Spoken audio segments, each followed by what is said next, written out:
Welcome to this discussion about the medical condition of Julian Assange, and indeed some more general questions about the prison regime under the COVID-19 crisis, and questions about psychological torture, all of which have been raised in relationship to the Julian Assange case.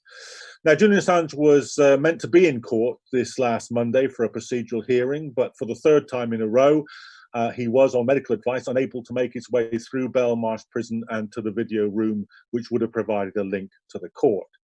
So yet again, the defendant hasn't been present at an important procedural hearing, and there have been a whole series of questions around his health raised in relationship to the case. And we're very lucky today to be joined by three doctors from the campaigning organisation Doctors for Assange, who've been doing some absolutely tremendous work around this issue. We were just discussing before the programme began, and none of us could remember a time when it's even been necessary for doctors en masse to start writing letters, having articles published in the Lancet, the premier medical journal in this country, raising an issue like that. But that's exactly where we've been in recent months.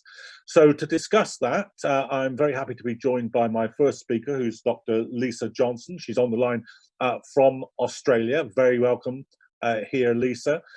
She's a columnist with the New Matilda, and she's been a driving force behind the organisation Doctors for Assange. So let's start the programme with you. Just tell us a little bit about the work that you've been doing and why you felt it was necessary to even intervene in this way with other members of the medical profession. Yeah, thanks, John. Well, I guess my involvement with Doctors for Assange, kind of going back, starts with the fact that I've been writing about the psychology of politics and social issues for about 6 years. And since the beginning of 2019, I've confined that really solely to Julian Assange's persecution, because all of the issues that I care about and write about, systemic abuses, economic and racial injustice and oppression, all really lost causes, and fighting those abuses is a lost cause, I feel, if the abuse of Julian Assange stands. So I joined Doctors for Assange, well, last year, as people will know, Nils Meltzer in March issued his report that, or was it May, that Julian Assange was suffering from all symptoms typical of prolonged exposure to psychological torture. And that's an extraordinary thing. He said that's a result of collective persecution and mobbing by a group of ostensibly democratic states, and he'd never seen anything like that in his 20 years of working with victims of war and persecution. That torture and abuse has been ongoing and escalating in Belmarsh prison, to the extent that in November last year, Nils Meltzer issued a warning that the inhumane conditions there could soon end up costing Julian Assange his life. And at the time, Julian had appeared earlier than that, in I think it was October, at a hearing looking very frail, prematurely aged, struggling to answer basic questions about his name and his date of birth.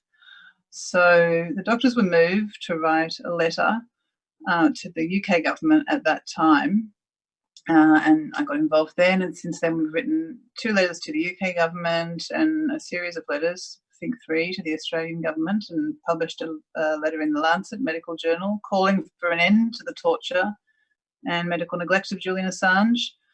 And in the letters to governments, essentially what we've been trying to convey to governments is the medical seriousness of Nils Meltzer's findings. And we've been really impressing upon governments that being exposed to prolonged psychological torture is a life-threatening condition. And we've been saying that prison is really a medically dangerous place for a torture victim. And we've said in a letter to the Australian government, it's just a fundamental fact here that you can't adequately medically treat a torture victim while continuing to torture them, which is exactly what's happening in Belmarsh prison. So now with coronavirus in Belmarsh prison, that represents really a significant escalation of both the medical neglect and the torture. There are 2 aspects of Julian Assange's torture that are really being intensified by that. One is exposure, being rendered helpless in the face of threat. That's been, something that's been there for the last 10 years. And now he's really being, with his emergency bail application being denied in March, He's essentially being placed in harm's way of a deadly virus. He's medically vulnerable to the lethal effects of COVID-19 because of persistent respiratory issues, but also because of a long history of fragile health and medical neglect in the Ecuadorian embassy, and the immunosuppressive effects of psychological torture. And one of the things we spelled out in a lot of detail to the Australian government is that psychological torture doesn't just cause psychological harm, it causes physical harm. And part of that is to have suppressed immunity. So that's an escalation of the neglect and the torture, and also under coronavirus restrictions, the amount of time he's in solitary confinement has increased to 23 hours a day. That's a very significant aspect of his psychological torture. So it's really a matter of medical urgency that he's out of prison. And it's also a matter of democratic urgency. He's there because he's a journalist and he's being tortured because of journalism. And really, the doctors' fight for Julian Assange's life and health is inextricable, I think, from the broader fight for the life and health of our democracies. And one of the functions of torture is to send a message by gruesome example that this is what will happen to you. In this case, this is what will happen to journalists who seriously and genuinely hold the powerful to account.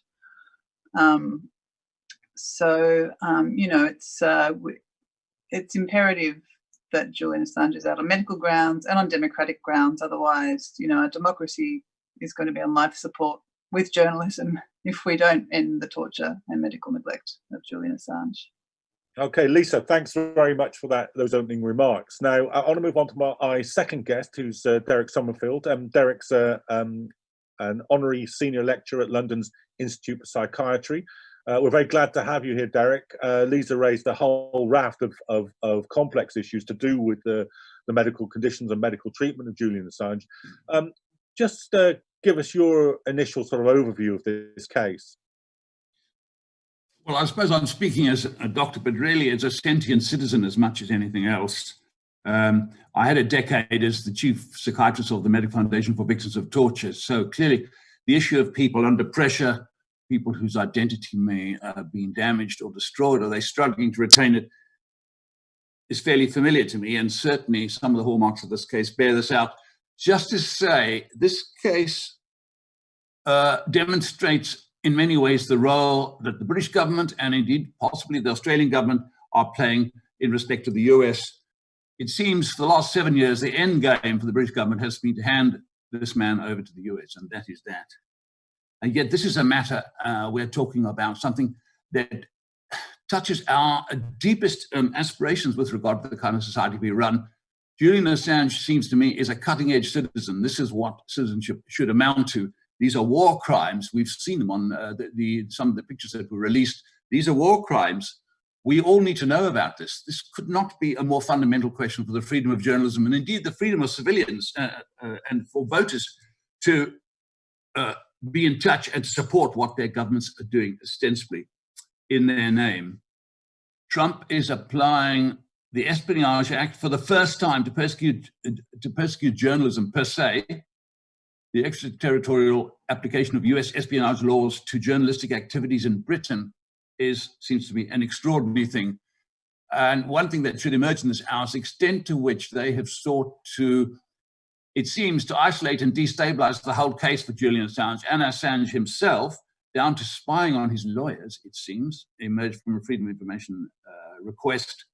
And we see here the UK cravenly serving US interests in relation to impunity for war crimes. What that says about our state, what it says about the Australian government's refusal to intervene with one of their citizens is something that surely is filtering through in this next hour and carries a sense of the kind of exceptionalism that the US and its allies have with regard to everything, including the press.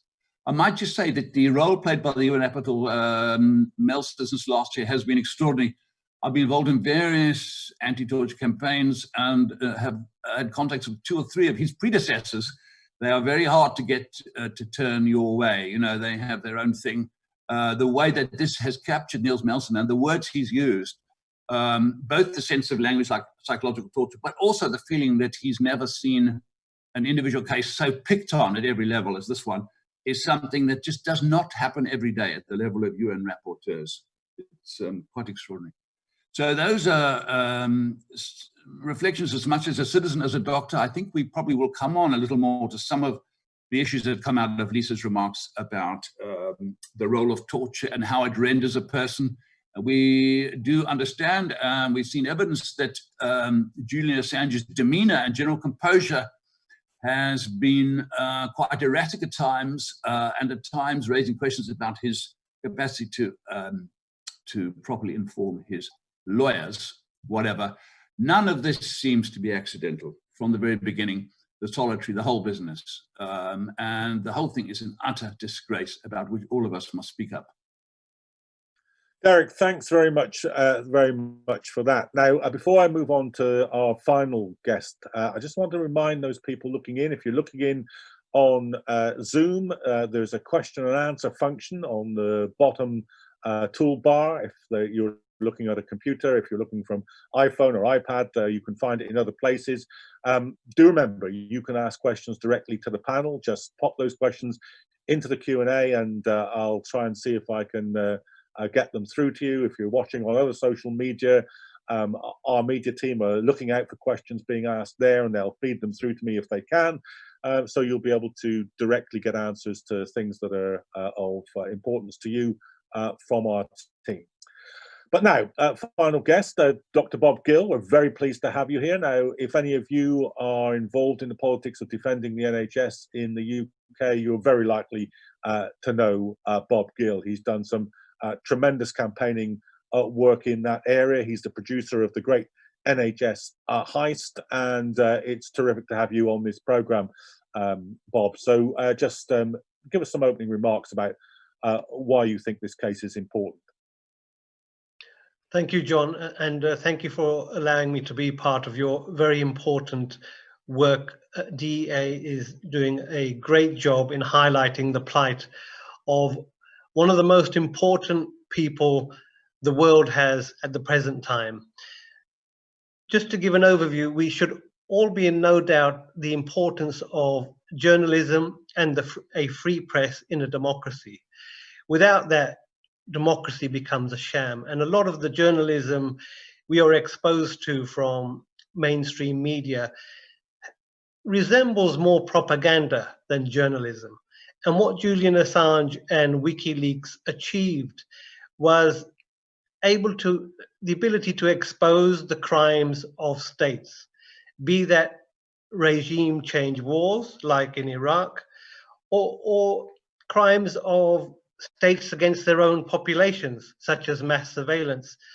And my particular experience around the NHS, well, the privatization of the NHS represents to me a crime of the UK government against the population of England. And privatization is a legalized form of fraud and corruption. It's handing over a state asset to private corporations.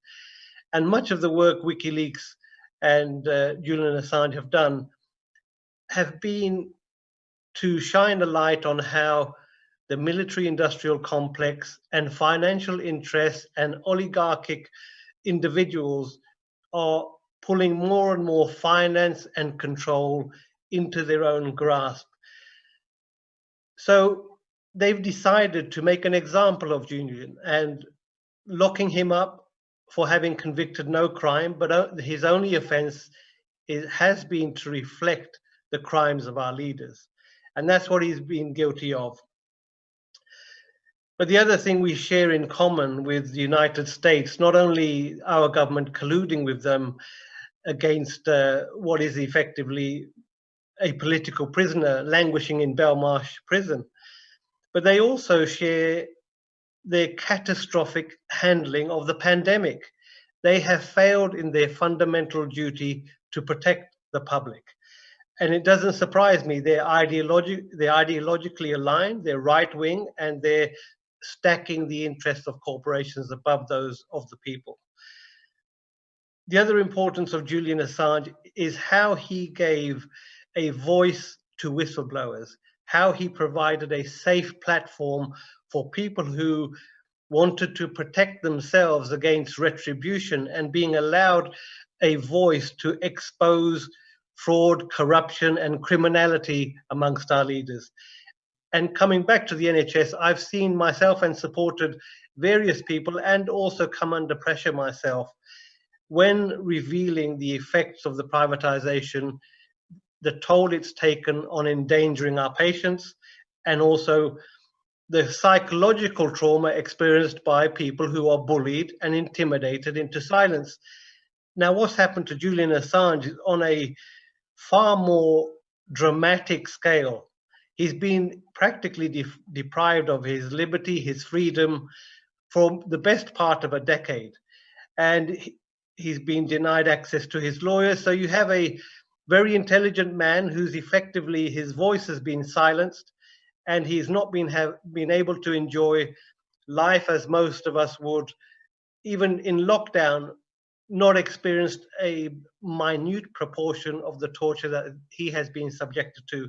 And that's why I was proud to be invited to sign the letter that went out requesting his release and him being able to access medical and psychological treatment.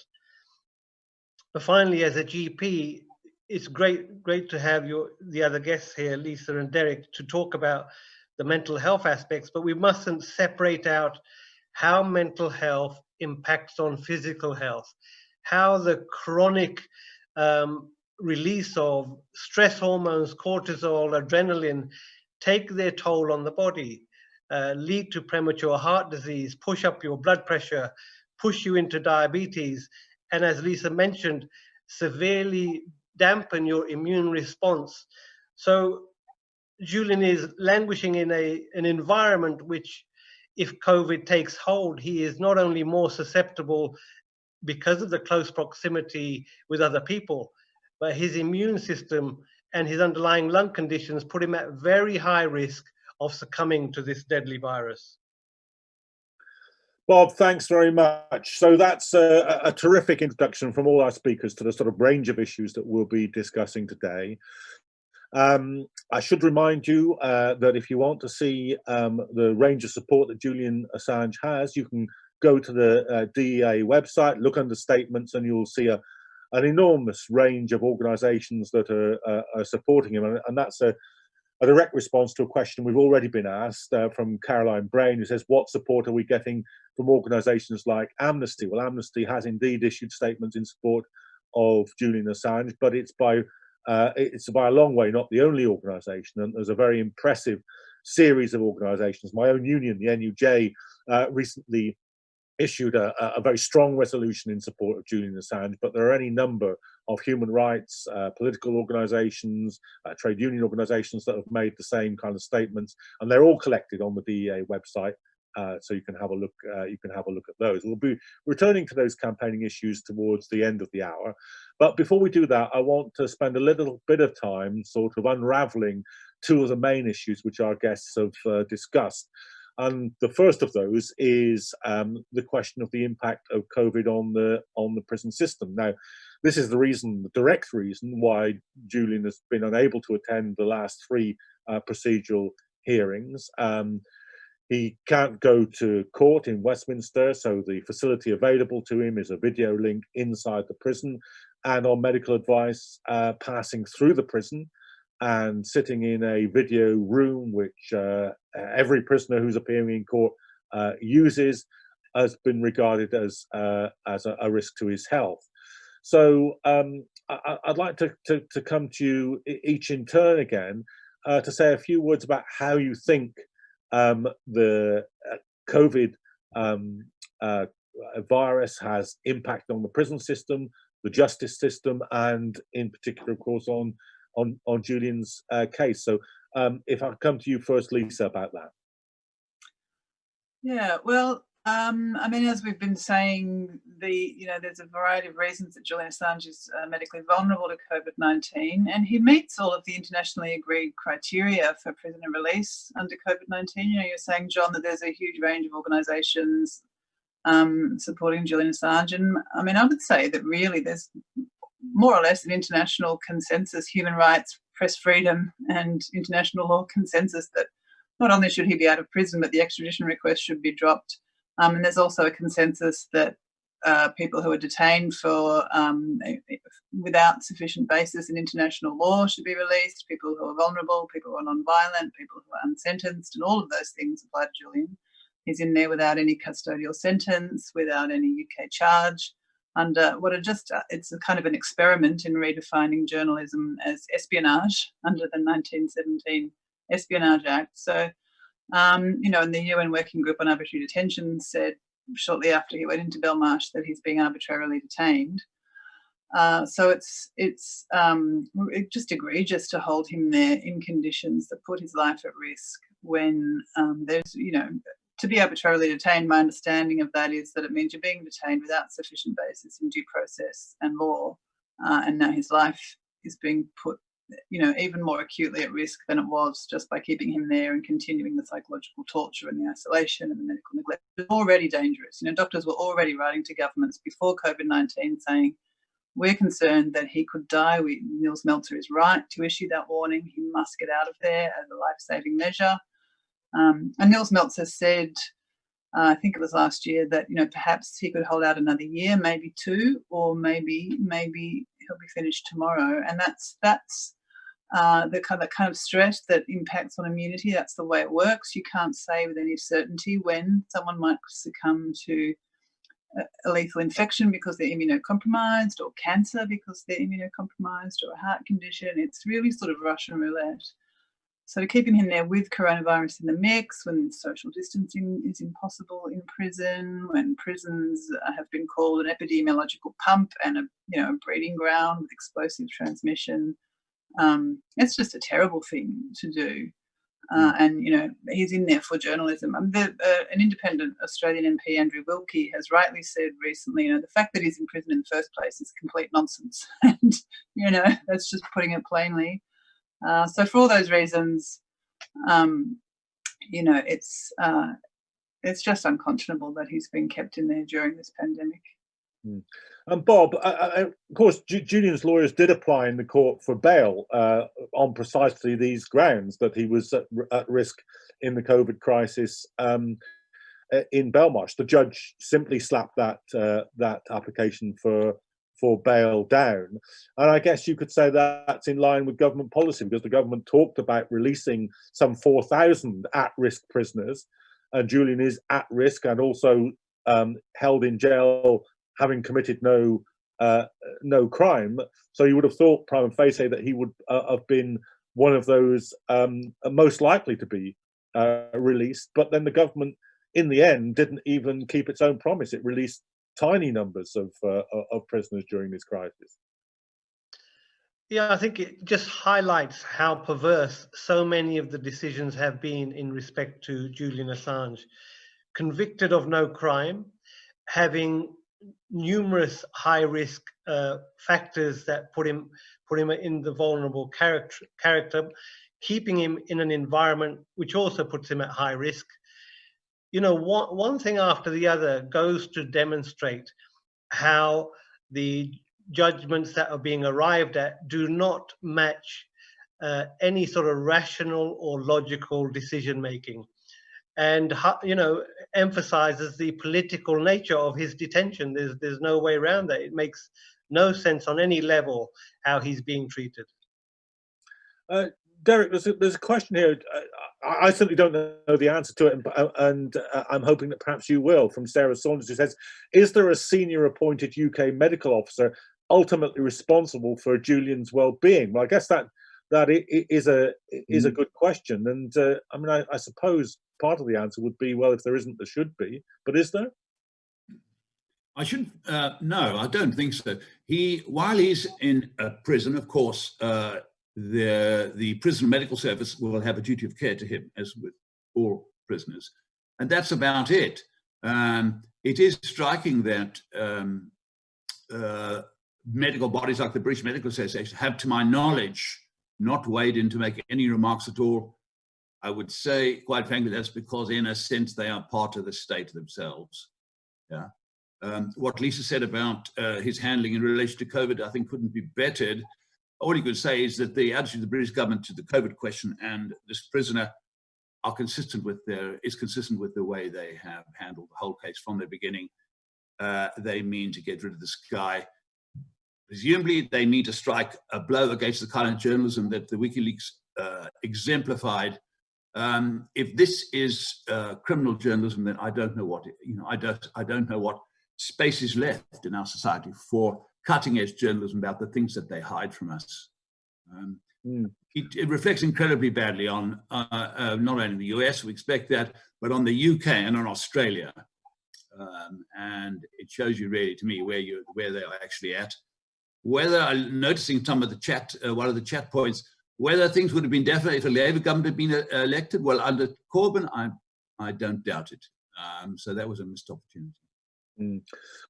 Well, there's another question here as well, which says they could put an ankle bracelet on him if they're concerned about his security. Why don't they do that? And of course, that was exactly the offer that Ed Fitzgerald, Julian's QC, made in court when they made the bail application, and that was turned down. I mean, but Bob Gill, this is of a piece with the government's general policy over COVID with the rest of the population, and particularly towards the prisons. I mean, they've just decided to let it rip, essentially, haven't they? Yeah, I think there's a framing problem amongst the general population who, I suppose, it's comforting to believe and kid yourself that government is acting in the public interest. But time and time again, they have made decisions which ignore the science, ignore the example set by other countries who've successfully handled the coronavirus, and put money into and were forcing hospitals to discharge potentially infected people back to nursing homes, causing a second catastrophe. You have the catastrophe of people catching COVID in the community, hospitals being turned into hotspots, and then creating another hotspot within nursing homes. And if you look at what some of our leaders have publicly stated in terms of how they consider the elderly and the poor as not worthy of being saved, then it shouldn't surprise us that a groundbreaking journalist exposing their crimes also fits into that category. So it doesn't surprise me, but what it does serve is to wake up other people that, yes, our government is capable of making willful decisions to neglect and put people at risk, not only individuals, but the whole population. Okay, now we've got limited time, so I'd like to move the conversation on now. All three of you have mentioned quite rightly the work of Niels Meltzer, the UN Special Rapporteur on Torture, and it was he, I think, in a speech which I saw him make at the end of last year, who said that when you say psychological torture, some people regard that as kind of torture light, as if it's sort of in some way less torture than it would be if it were physical torture. And he said we have to think about that differently. It's no less torture because it's psychological torture. So Lissa, let me come to you. I'd be interested to hear what you think about that point. That's right. Psychological torture isn't something that's well understood or talked about very often. So people probably think, what does he mean, psychological torture? And it's not just sort of suffering and distress, it's extreme psychological harm being caused. It's the psychological equivalent of subjecting somebody to relentless starvation and assault, basically. So you're depriving them of psychological needs that are minimum necessary requirements, basically, for human functioning, for psychological functioning, as well as mental and cognitive functioning. And as we've been talking about, it also causes quite serious physical harm. So, I mean, I guess maybe Derek could talk about things a bit more. He was, chief psychiatrist at the Medical Foundation for Victims of Torture, so very much his area. But,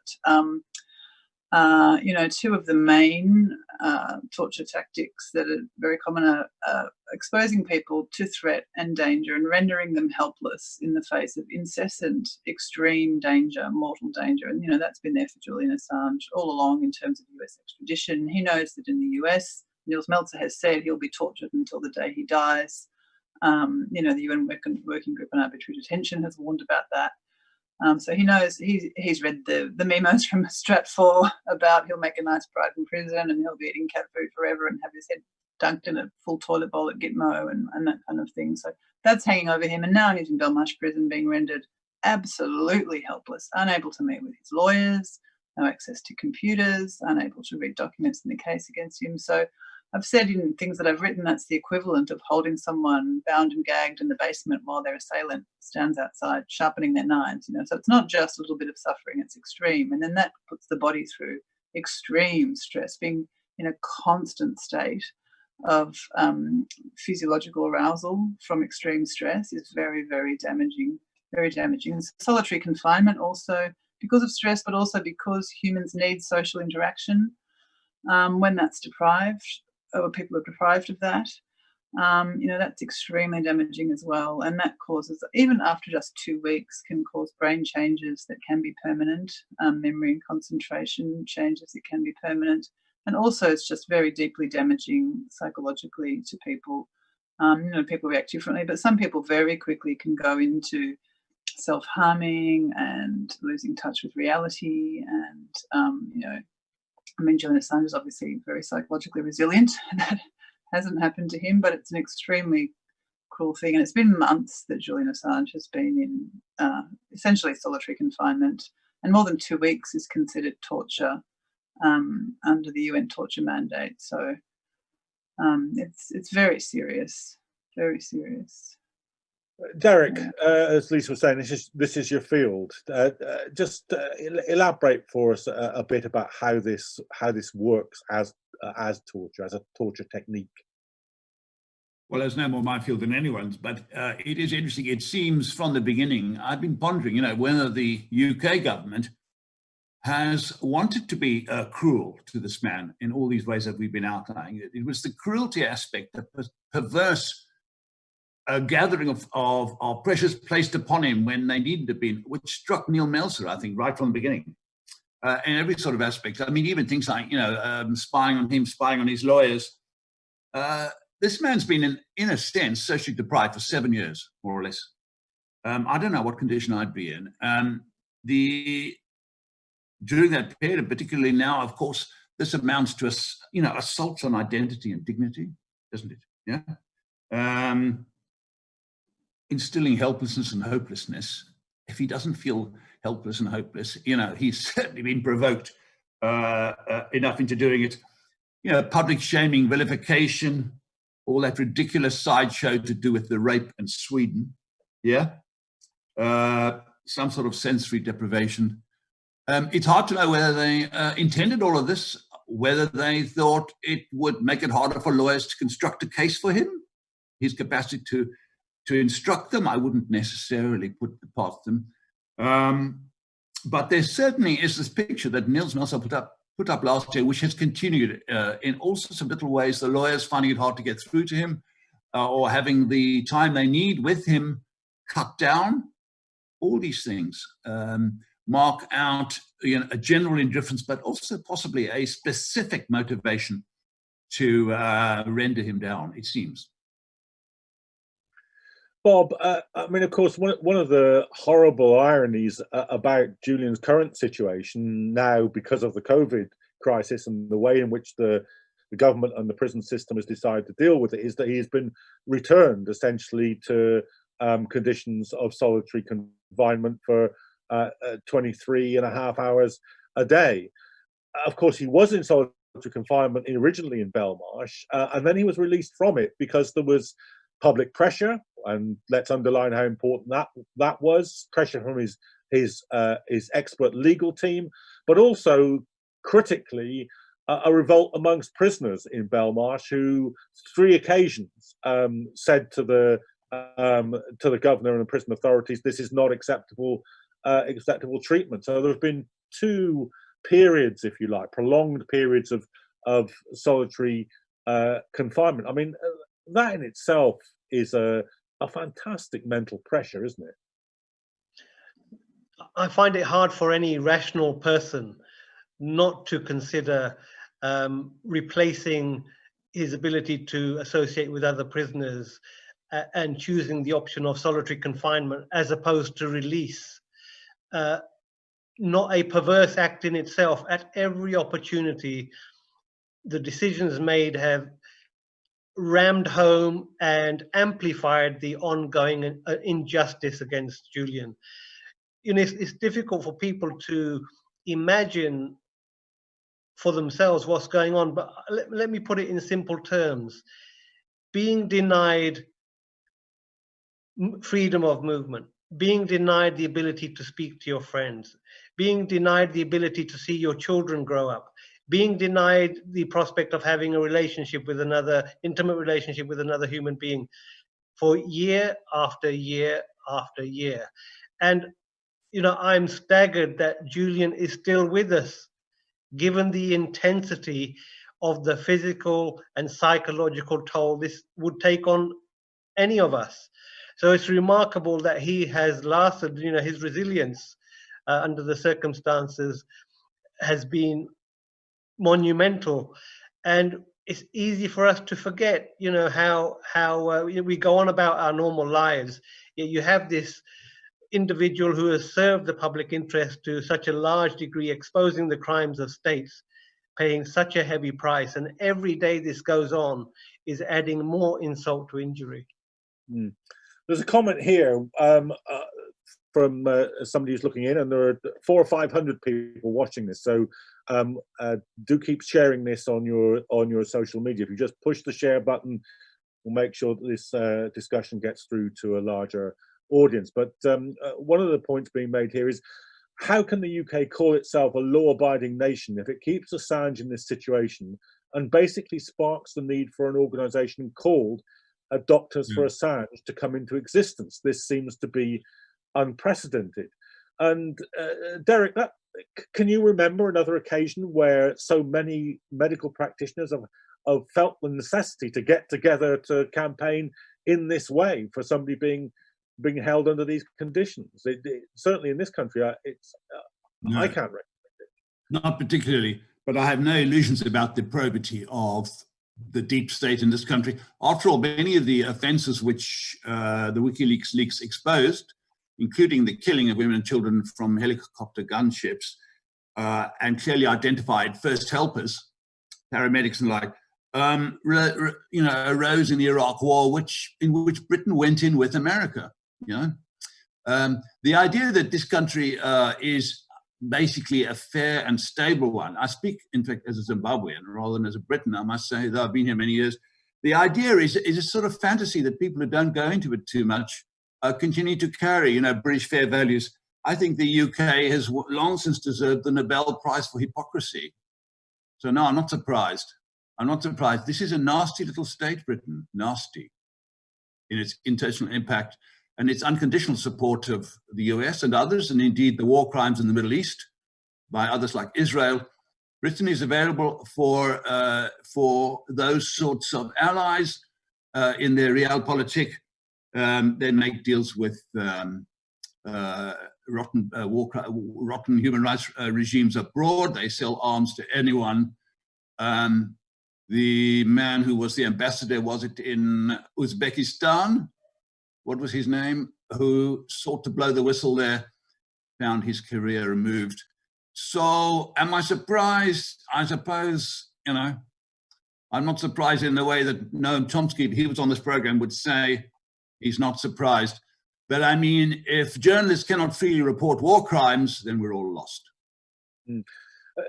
Lissa, with the Doctors for Assange, was there any previous model you thought, oh, they did it for that case, let's see if that works, or was the thought, look, this is unprecedented, we're going to have to do something that's never been done before? And additionally, perhaps, do you think there's any chance that there might be legal action against the UK government over the treatment of Julian and other prisoners under the COVID crisis?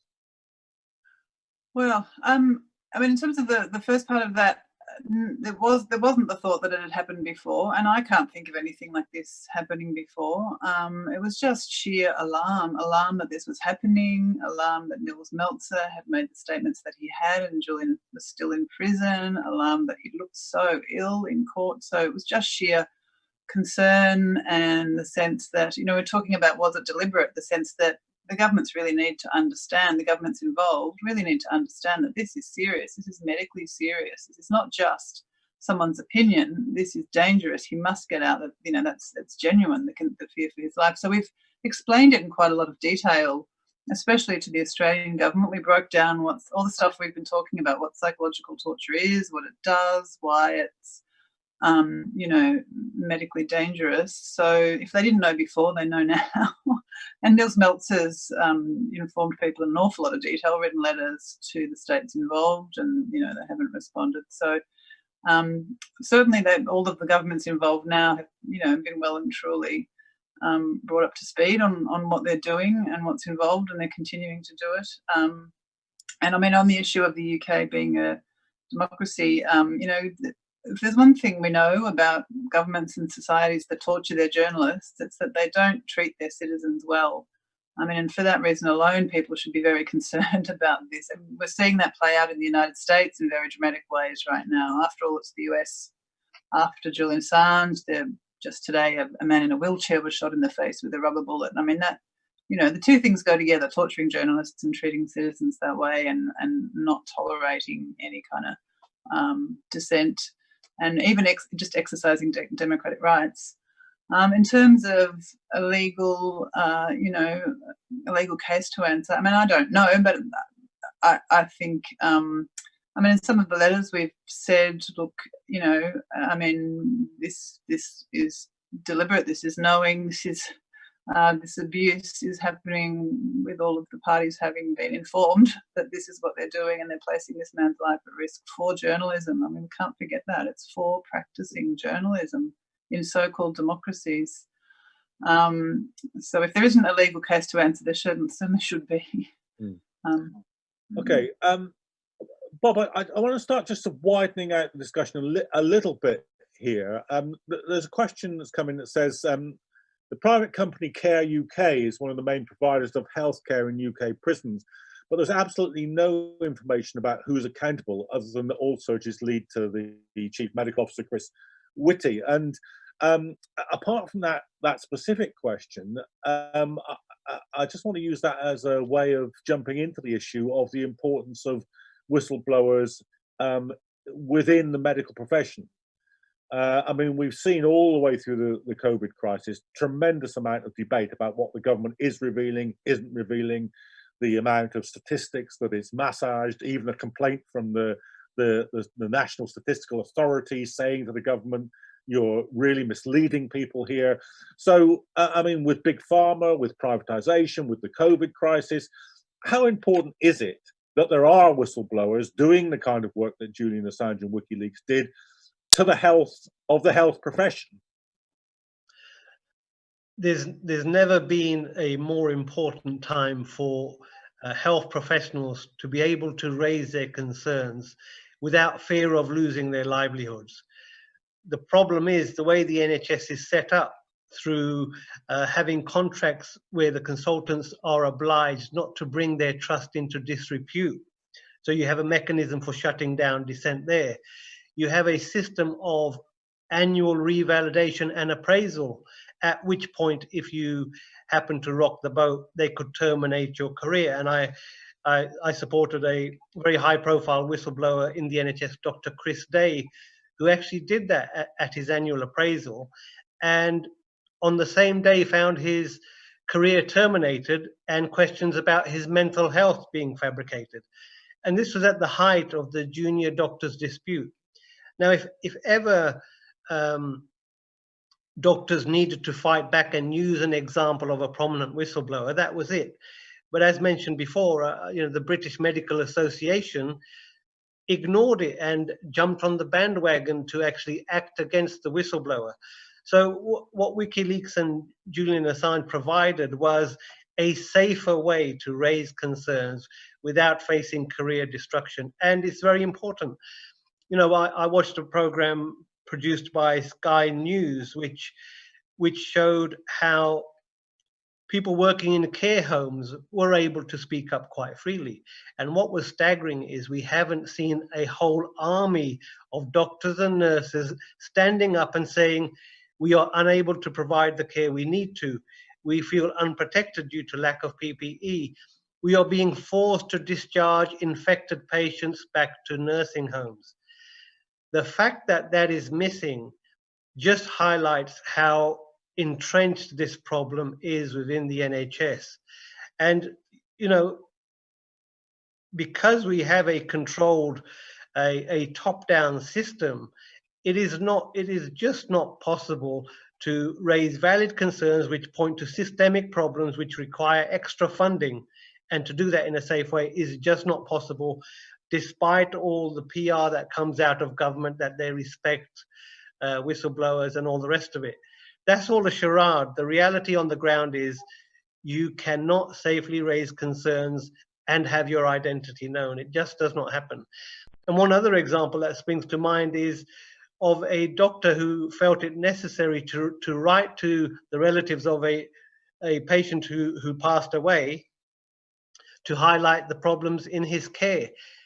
The NHS Trust employed fingerprint experts to try and track down the author of that letter. Now, this is the extent in our supposed democracy, which is open and accountable, will go to silence dissent and to silence the raising of concerns. But just before I finish on this point, it is also staggering the impact that the smear operation against Julian has had on progressive, you know, intelligent people. A colleague of mine who, you know, you couldn't fault her politics, was put off by these accusations that were made against Julian Assange. And I think that's switched off a lot of people to the new evidence. And I believe Niels Meltzer said that that had an effect on him until he looked deeper into the case, looked into the details of these allegations, and found so many inconsistencies, found so much ignoring of due process. But unfortunately, that has closed the minds of some people, and that's why events like this are important, to get people to relook and to rethink about their impressions of this tragedy and torture of Julian Assange. It's important we look at the evidence, look at the decisions that are being made right now, and look how perverse they are. And any right-thinking person would come to the conclusion that the state is acting against justice and is acting against an individual who exposed their crimes. Okay, Derek, let me get a few thoughts from you on this, because as we go forward here, Serco are going to be doing the test and trace. AstraZeneca are producing the vaccine. If there isn't the ability of whistleblowers to say what's going on, what's not being said by their governments and by these corporations, it's a question of medical safety to have a whistleblower, isn't it? It is, and as some brave doctors and others speak out, of course, we can see what the consequences are for some of them. Indeed, I mean, it's quite depressing to look at it at that level. I don't have much faith, I must say, in the medical parastatal organisations like the British Medical Council, the British Medical Association, or the General Medical Council. It's not directly about Assange, but since we're partly talking about torture, just as an example, that in relation to Iraq, I mean, for all I know, that WikiLeaks material might have abutted on this, that evidence has emerged, credible evidence, that up to 40 UK doctors colluded with torture of prisoners in Iraq during the invasion. 40, around 40, that sort of number. I can give you a quote. How many of those have been brought to justice and have had to face, the General Medical Council or whatever? One. And that one came up by accident, I think. So one sees that even the bodies that seem to represent professional probity and independence, the highest values attached to health professions, like the General Medical Council or the British Medical Association, do not do their job. And as I said earlier, effectively operate as shields for government action, I'm afraid. It's a sad matter. And it hasn't really been, I'm surprised, possible to get. I've been surprised by how few medical voices, relatively speaking, have seen what the Assange case is all about and have put their name in public. We have done it, and this is what we're doing now. But it's an uphill matter, and what they don't get is ethical support at the top from their organizations, which would make them feel obliged as citizens to speak out about these matters. That's what they do not get. We see the prior political decisions that have already been made, really, by the UK government, what their political associations are, who they consort with. We see that. And there's a determination to make an example of Assange. Chelsea Manning was pardoned by President Obama as he left. There's the man in Moscow who's beyond reach at the moment, but Assange they have got. And we see this grotesque process being played out. Okay, well, that's a good moment to say to people looking in, if you want to support the absolutely splendid work that Doctors for Assange have been doing, you can always email them at info@doctorsassange.org or go to the website www.doctorsassange.org and do give that organisation as much help as you possibly can. Now, I want to move on to the sort of last round of questions and to look forward a little bit about what the health implications might be if Julian Assange were to be extradited to the United States. Some of you have already touched on this in the discussion, but we've got a whole bunch of questions about it, raising the question of the so-called special administrative measures that Julian Assange would be under if he were in the prison system in the United States, which would be even more draconian than conditions in Belmarsh, preventing him from speaking in public, preventing his legal team from speaking in public. So, Lissa, let me come to you and just ask you to kind of peer forward through the mists of time and have a look at what that impact on the health of Julian Assange might be if he were ever to land up in the United States. It would be horrific. It would just be horrendous. And during the first phase of the extradition proceedings, Julian's psychiatrist told the court something along the lines that he said he was as confident as any psychiatrist ever could be that if the extradition request was granted, Julian Assange would find a way of killing himself, of suiciding. Because the prospects of what he faces there are so horrific. And special administrative measures are, they're beyond solitary confinement. Very, very limited contact with a very few people who aren't even allowed to speak to each other about what they've spoken to the person in special administrative measures about. It's used often coercively to get people to agree to a deal. It's just that people are essentially just cut off from the world. The world's cut off from them. Nobody knows what's going on. They can't tell anyone what's going on. They're isolated. It's just horrendous. It's really astounding that anything like that exists in a so-called democracy, someplace that says it has the remotest respect for human rights at all. It's beyond brutal, horrific. I read somewhere that it's the most extreme form of solitary confinement known really in the world. And there's a leaked email that he'll go to Supermax. I think that's from Stratfor, and Supermax has been denounced by the Committee Against Torture and previous UN rapporteurs, because that's solitary and it's brutal, and people are kept in chains and treated like animals, and so the health impacts that are happening now would be intensified, and then his psychiatrist had said suicide would be a very high risk, understandably, because 175 years, the rest of his life in those conditions, is really unthinkable. For journalism, we have to keep reminding ourselves this is for journalism. It's a democratically protected activity. And he's not being allowed the protections under the First Amendment, the free speech protections. So the US is extraterritorially applying its Espionage Act while withholding the free speech protections of the US Constitution. It's not something they would be able to do to a US citizen. So it kind of makes the rest of the world second-class legal citizens in a way. Journalists outside the US can be subject to US laws, but not protections. So that's my take on it. Just very briefly, when we're just backtrack a weeny bit, when we're talking about people being put off and so on.